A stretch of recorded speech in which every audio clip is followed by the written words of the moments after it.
Bismillahirrahmanirrahim. Assalamualaikum warahmatullahi wabarakatuh. Nama saya Andika. NIM saya 1203030020 dari HTN 3. Di sini saya akan menjelaskan tentang materi dari pekan 8 sampai pekan 14.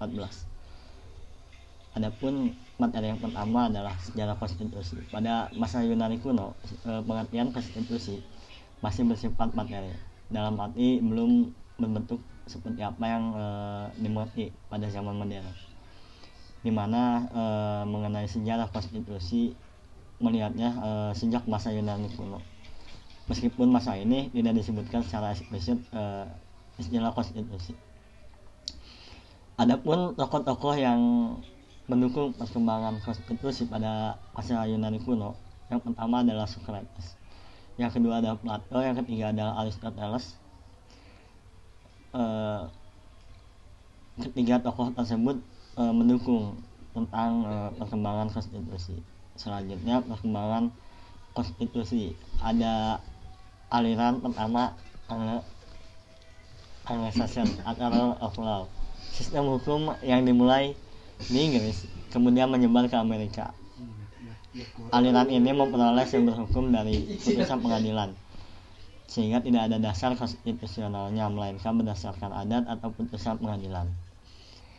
Yang kedua ada aliran Eropa kontinental atau civil law. Aliran ini dimulai di daratan Eropa yang menyebar ke bekas jajahan. Sistem hukum Eropa ini biasa disebut civil law atau hukum Romawi.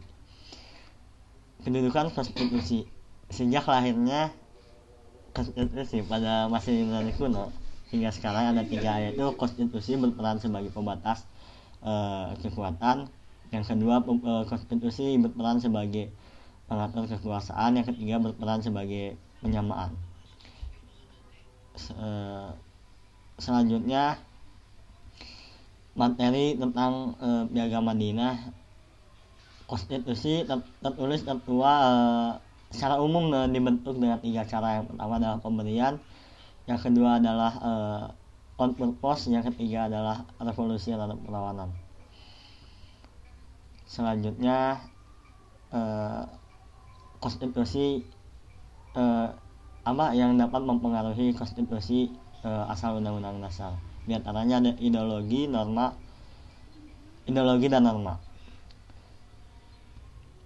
Selanjutnya konstitusionalisme dan negara.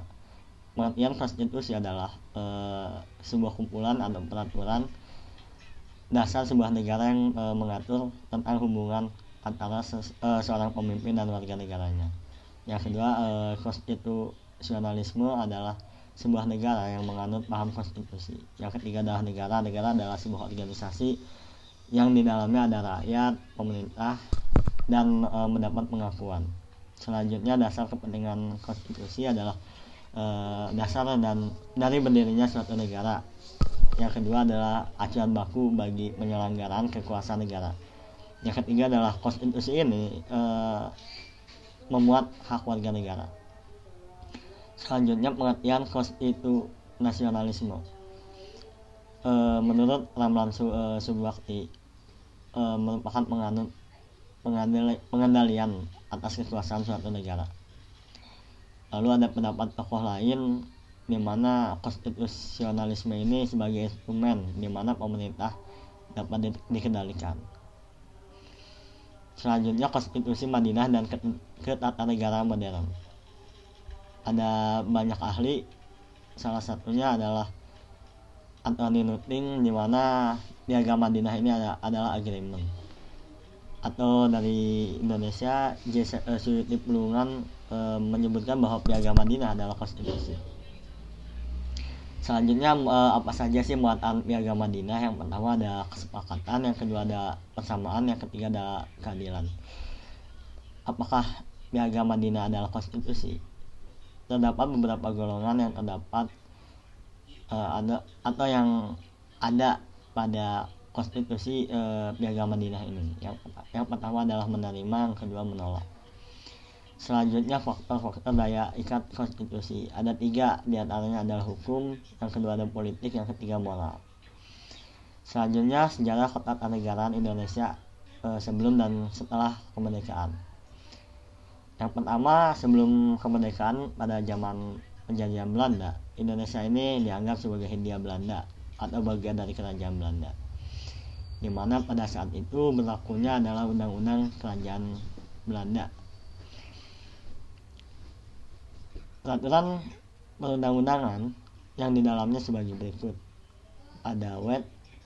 Ada peraturan yang dibentuk oleh Badan Pembentuk Undang-Undang Negeri Belanda, yaitu mahkota dan parlemen. Selanjutnya ada peraturan yang dibuat oleh mahkota sendiri. Selanjutnya ada peraturan yang dibentuk oleh gubernur jenderal. Yang selanjutnya ada peraturan yang dibentuk oleh gubernur jenderal. Adapun sistem ketatanegaraan Hindia Belanda adalah eksekutif, kehakiman, dan keuangan. Selanjutnya masa penjajahan Jepang. Dalam sejarah perang Asia Timur dapat digambarkan bahwa posisi Jepang di Indonesia adalah sebagai kekuatan kolonial. Dengan kata lain, Jepang tidak boleh merubah atau mengubah struktur hukum yang ada di Hindia Belanda.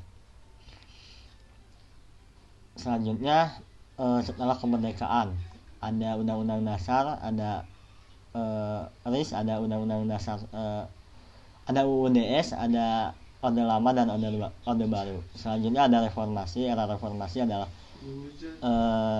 dilakukan setelah amandemen, di mana dari 99 sampai 2002, yang isinya adalah bentuk negara kesatuan dengan prinsip otonomi yang luas. Bentuk pemerintahan adalah republik. MPR bukan lembaga tertinggi. Presiden adalah kepala negara sekaligus kepala pemerintahan. Kabinet atau menteri diangkat oleh presiden dan bertanggung jawab pada presiden. Kekuasaan legislatif lebih dominan. Presiden dan wakil presiden dipilih oleh rakyat. Presiden tidak dapat membubarkan DPR. Perubahan Undang-Undang Dasar 1945. Perubahan pertama disahkan pada saat itu tahun 99, yang kedua pada tahun 2000, yang ketiga tahun 2001, hingga yang keempat tahun 2002 melalui sidang tahunan MPR Republik Indonesia. Selanjutnya hukum kewarganegaraan. Warga negara Indonesia yakni orang-orang bangsa Indonesia. Selanjutnya diaspora, masyarakat Indonesia yang ada di luar negeri atau imigran dan keturunannya yang tinggal di luar negeri yang bukan tempat kelahirannya dan bukan negara nenek moyangnya. Selanjutnya asas kewarganegaraan. Ada asas ius sanguinis atau law of the blood. Selanjutnya ada asas ius soli atau law of the soil. Selanjutnya ada asas kewarganegaraan tunggal. Selanjutnya ada asas kewarganegaraan ganda. Negara yang memiliki karakteristik kewarganegaraan ada Sri Lanka, Belanda, Jerman, Vietnam, dan lain sebagainya. Sekian dan terima kasih. Mohon maaf banyak materi yang tidak tercantum pada video kali ini. Terima kasih. Wassalamualaikum warahmatullahi wabarakatuh.